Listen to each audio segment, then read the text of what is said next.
हाय दोस्तों 2025 इसकी शुरुआत यहाँ पे हो चुकी है। अगर आपने इन्वेस्टमेंट की दुनिया में, स्टॉक मार्केट की दुनिया में इन्वेस्टमेंट नहीं किया है तो ये साल आप लोगों के लिए बहुत अच्छा साबित हो सकता है। सब बताऊंगा कैसे। देखिए, मैं आपको एक इन्वेस्टमेंट की प्लानिंग बताना चाहूँगा। देखिए, मार्केट में इन्वेस्टमेंट करना कोई बड़ी बात नहीं है। आप कभी भी जाके मार्केट में इन्वेस्टमेंट कर दो, दैट्स इट, खलास। लेकिन आप मार्केट में कब इन्वेस्टमेंट कर रहे हो, ये बड़ी बात है। इसको मैं आपको प्रैक्टिकली बताऊंगा कि किस तरीके से मार्केट में इन्वेस्टमेंट करना चाहिए। अभी आप एक बात देखिए, ये मैंने निफ्टी का इंडेक्स का चार्ट ओपन किया है। एक इजी वे में आपको समझ आएगा। ठीक है, हमारा मार्केट अगर आप देखोगे, फॉर एग्जांपल हमारा मार्केट 26,000 के लेवल पे गया था सितंबर मंथ में। अगर आप यहाँ पे इन्वेस्टमेंट करते, ये बेटर अपॉर्चुनिटी है, या फिर मार्केट आज जिस प्राइस के लेवल पे देखने को मिल रहा है ये बेटर अपॉर्चुनिटी है। इसको आप कैसे आइडेंटिफाई करोगे कि मार्केट में अपॉर्चुनिटी कब आता है? तो इसको मैं आपको और अच्छे से समझाता हूँ। आपको याद है 2020 में कई लोगों ने मार्केट में पैसा लगाया था जब मार्केट गिरा था। मतलब कई लोग तो यहाँ पे एग्जिट हो गए थे, काफ़ी लोग, बहुत रेयर लोगों ने यहाँ पे पैसा लगाया, लेकिन एट द एंड पैसा लगा तो मार्केट ऊपर गया, राइट? तो आप लोगों ने भी रिग्रेट फील किया होगा कि मैंने यहाँ पे पैसा नहीं लगाया। आपके फ्रेंड सर्कल में भी बात हुआ होगा कि किसी ने पैसा लगाया, किसी ने नहीं लगाया, लेकिन जिसने भी लगाया सब ने पैसा बनाया, राइट? तो अभी मैं आपको एक चीज़ दिखाता हूँ, ये डेटा दिखाता हूँ। मतलब 2020 सबको पता है कि भाई 2020 मार्केट में एक ऐसा हुआ था जो कभी होता नहीं है, वो कभी कभार ऐसा हो जाता है। एक वायरस के चलते, कोविड के चलते पूरा मार्केट क्रैश हो गया था। अगर आप देखोगे ना, मार्च की बात है ये, मार्च से लॉकडाउन स्टार्ट हो गया था मार्केट में। उससे पहले हमारा पी जो था निफ्टी का, ये निफ्टी का पी मैंने रखा है, ये 27 के वैल्यूएशन पे हमारा निफ्टी ट्रेड कर रहा था। मार्च में जैसी कोविड का टाइम आया, लॉकडाउन स्टार्ट हो गया, मार्केट गिरा मार्च में। फिर उसके बाद अप्रैल में भी मार्केट गिरा, 20 के वैल्यूएशन पे आया। देन उसके बाद 21 के वैल्यूएशन पे मार्केट आ गया था। मतलब वाइट कलर में आपको देखने का, मतलब हल्का येलो कलर है, लाइट येलो कलर आप कह सकते हो। फिर वापस मार्केट जून में बाइंग स्टार्ट हो गई, मार्केट ऊपर जाना स्टार्ट हो गया, फिर 28 की वैल्यूएशन पे चला गया इंडेक्स, कंपनी नहीं इंडेक्स। फिर उसके बाद 31, 32, इस तरीके से हमारा मार्केट कंटिन्यू रेड जोन में चला गया। उसके बाद अगर आप देखोगे 21 में मार्केट रेड पे रहा पूरे साल। मतलब 21 में अगर आप देखोगे ना तो 29, 25 के आसपास तो है ही नहीं मार्केट। 23 पे एक बार गया नवंबर में, फिर 23 पे देखने को मिला। फिर वापस मार्केट 22 में 23 पे रहा, 23, 21 देखने को मिला, 22, 19 पे गया था जून में, द वाइट कलर। फिर उसके बाद 20, 20, 20, 20, ऑन एन एवरेज आप अगर आप यहाँ पे नोटिस कर पा रहे हो तो हमारा मार्केट 20 से बिलो कभी नहीं गया।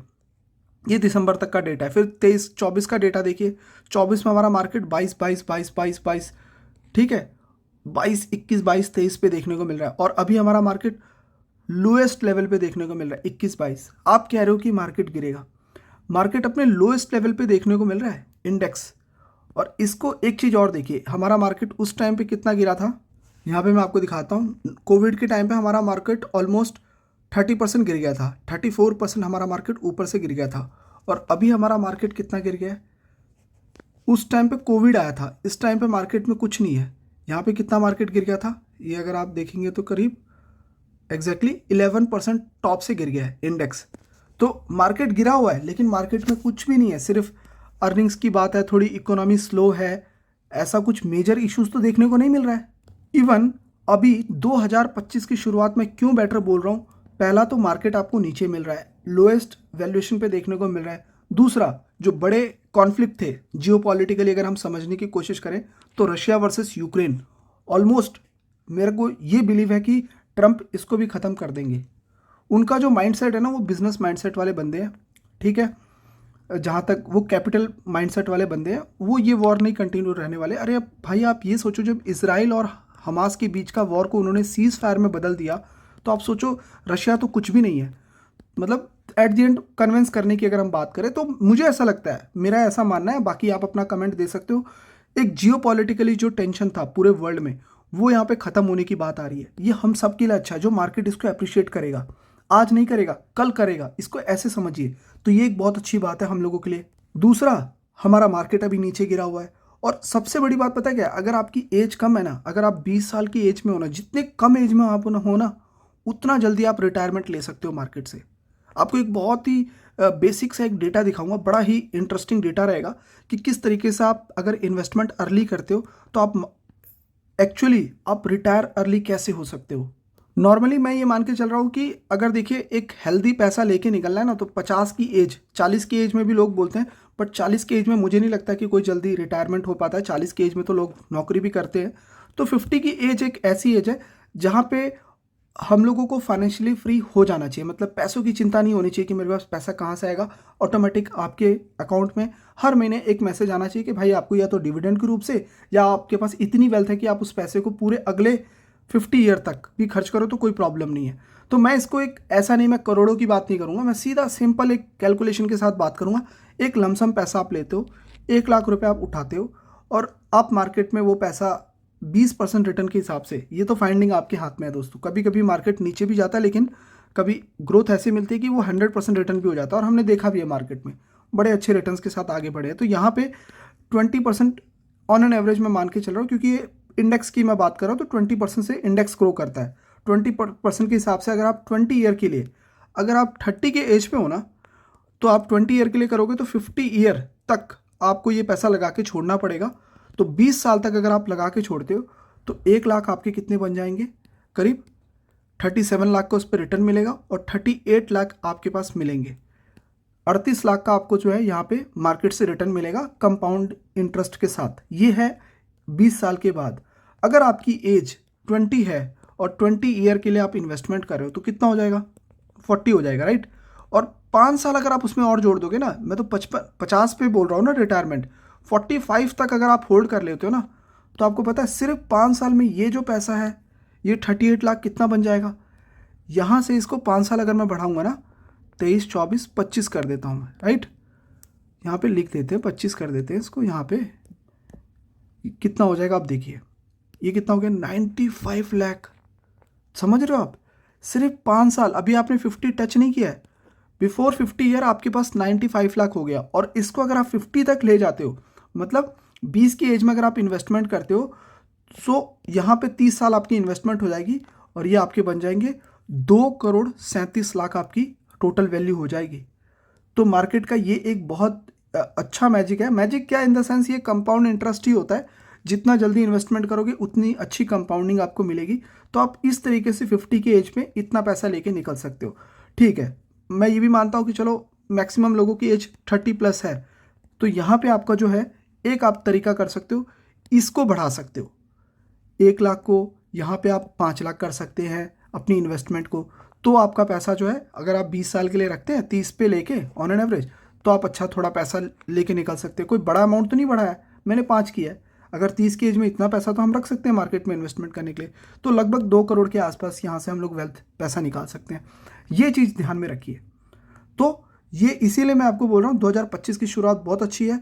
और आपकी इन्वेस्टमेंट किसी एक सेक्टर में नहीं होनी चाहिए, हमारी इन्वेस्टमेंट डिफरेंट डिफरेंट सेक्टर में होनी चाहिए, जिससे हमारा वेल्थ क्रिएशन में एक बूस्ट मिले आपको। अभी आज की डेट में एनर्जी सेक्टर कोई भाग रहा है, ठीक है, केमिकल सेक्टर डाउन है, फिर मैन्युफैक्चरिंग सेक्टर डाउन है तो ऑटो इंडस्ट्री भाग रहा है, गवर्नमेंट सेक्टर कभी कभी भाग रहे हैं, तो कभी इलेक्ट्रॉनिक सेक्टर भाग रहे हैं।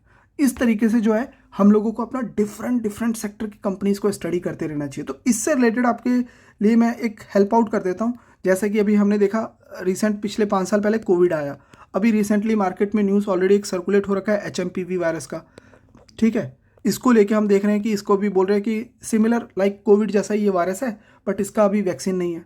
तो एक चीज़ इससे हमें समझ आ रहा है कि हेल्थ केयर सेक्टर का फ्यूचर ब्राइट है। आप AI लेके आ जाओ, आप रोबोटिक्स लेके आ जाओ, लेकिन हेल्थ केयर का कोई अल्टरनेटिव नहीं है। मतलब ह्यूमन अगर बीमार होगा तो उसको दवाई लेनी ही पड़ेगी। तो हेल्थ केयर तो आपका स्ट्रॉन्ग करना ही पड़ेगा, वो भले ही AI से करो, कोई टेक्नोलॉजी लेके आओ, लेकिन वायरस बीमारियां तो आती रहेंगी। सो यहाँ पे पता लग रहा है, अगर आप हिस्ट्री निकालोगे तो कई सौ सालों से वायरस आ रही हैं, और ज़्यादातर ओरिजिन जो है वायरस के वो आपको चाइना ही देखने को मिलेगा। जब आप फाइंड आउट करोगे ना रूट कॉज कहाँ से आया, ये ओरिजिन कहाँ था, तो चाइना मिलेगा। तो ये तो है कि फ्यूचर में भी हेल्थ केयर आपको देखना ही पड़ेगा, फ्यूचर में भी हेल्थ केयर रहने वाला। तो ये एक बहुत ही लॉन्ग लास्टिंग सेक्टर है, इसमें ज़रूर हम लोग की प्रायोरिटीज़ होनी चाहिए। इन सेक्टर से रिलेटेड हम लोगों को स्टडी करते रहना चाहिए। ऐसे दूसरा सेक्टर है ऑटो इंडस्ट्री। ऑटो इंडस्ट्री क्यों मैं कह रहा हूँ, क्योंकि देखिए पहला तो हम लोग हेल्थ केयर में वर्ल्ड के लीडर है। आपको पता होना चाहिए इंडिया में दुनिया से लोग आते हैं ट्रीटमेंट कराने के लिए। मैं यूएई गया था, यूएई में मैंने वहाँ के एक लोकल से बात की थी। उन्होंने मुझे बताया कि उन्होंने अपनी आई की ट्रीटमेंट के लिए वो इंडिया आए थे। सोचो आप, वहाँ के लोकल्स की मैं बात कर रहा हूँ, एशियन नहीं, कोई और कंट्री नहीं, वहाँ के लोकल्स की मैं बात कर रहा हूँ। तो इंडिया का हेल्थ केयर सिस्टम बहुत अच्छा माना जाता है। कई कई दूर से लोग आते हैं अपनी ट्रीटमेंट कराने के लिए इंडिया में, और आपने भी ऑब्जर्व किया होगा, क्योंकि हमारे यहाँ कई तरह की बीमारियां भी पाई जाती है, तो उसका ट्रीटमेंट होता रहता है, तो उससे एक हेल्थ केयर सेक्टर हमारा है, बहुत अच्छा है। ओके, इसके अलावा आप देखोगे ऑटो सेक्टर, इसमें हम लोग तीसरे नंबर पे हैं पूरी दुनिया में। क्यों? क्योंकि हम लोगों के प्रोडक्ट के ऊपर जो दूसरी कंपनीज है वो आराम से उस पर रिलायबल करती हैं कि भाई ये प्रोडक्ट लॉन्ग लास्टिंग है, चल सकता है। ठीक है, तो इस तरीके से ऑटो इंडस्ट्री भी ग्रो कर रही है। हम लोग बहुत अच्छे ऑटो इंडस्ट्री में मार्केट के लीडर बनते ही जा रहे हैं। गाड़ियाँ भी एक्सपोर्ट करना स्टार्ट कर चुके हैं, पहले के टर्म में नहीं था, लेकिन अभी इंडिया एक्सपोर्ट भी बहुत अच्छा कर रहा है। हमें पॉजिटिव वे में लेना पड़ेगा, ये नहीं बोलो कि भाई कुछ नहीं है, इंडिया में कोई ग्रोथ नहीं है। ग्रोथ है, आपको अभी समझ नहीं आ रहा है। मार्केट में जब ग्रोथ आती है तो फिर इस जो अभी न्यूज़ में कवर कर रहा हूँ ना, जो बातें आपको बता रहा हूँ, ये बाद में याद आएगा। या ऐसा बिल्कुल मत सोचो कि मार्केट में कुछ भी नहीं हो रहा। सब कंपनी अपना काम कर रही है, किसी क्वार्टर किसी कंपनी के नंबर डाउन हो जाता है, उससे कोई फर्क नहीं पड़ता है। ईयरली बेसिस समझिए कि कंपनीज कहाँ स्टैंड कर रही हैं।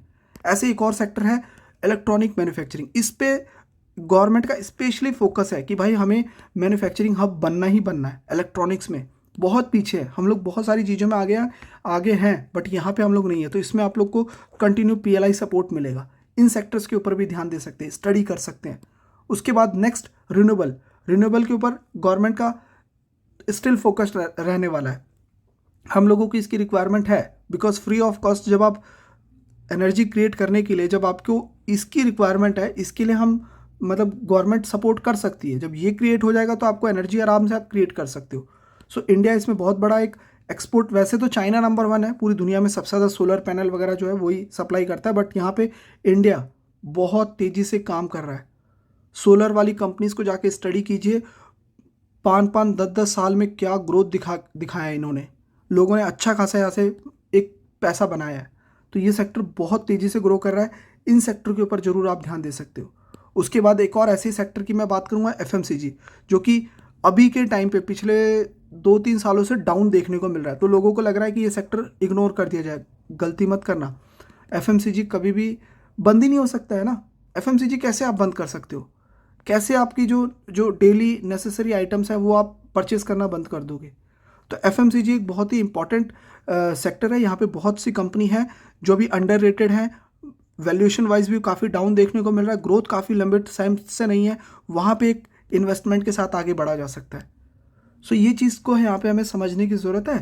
तो आई होप आपको सारी चीज़ें समझ आई होंगी। और सबसे बड़ी बात यह कि मार्केट में आज आप आए हो, 2 महीने हुए, 6 महीने हुए, या प्लानिंग कर रहे हो, वेल्थ 1 दिन या 2 साल या 5 साल में नहीं बनती है। वेल्थ ऑलवेज 10 साल से ज़्यादा लगता है वेल्थ बनाने के लिए मार्केट में। तो आए हो तो लंबा गेम खेलो, छोटे गेम से कुछ होने वाला नहीं है। सो आई होप आपको ये सारा पिक्चर क्लियर आया होगा। तो आप मेरे को ज़रूर यहाँ पे तो फॉलो करके जा ही सकते हैं, और मेरे जो दूसरा चैनल है उस पर काम चल रहा है, तो आई होप उससे रिलेटेड भी वेरी सुन आपको लोगों को मैं गुड न्यूज़ दे दूँ। सो काम चल रहा है, देखते हैं। बाकी आप इस पर ज़रूर फॉलो कीजिए दोस्तों, इस पर जितना जल्दी हो सके, जितना ज़्यादा हो सके सब्सक्राइब कीजिए चैनल को, और दोस्तों में भी शेयर कर सकते हैं। और मैं मिलूँगा आपको नेक्स्ट वीडियो में ऐसे ही कुछ इन्फॉर्मेशन के साथ। तब तक के लिए बाय बाय।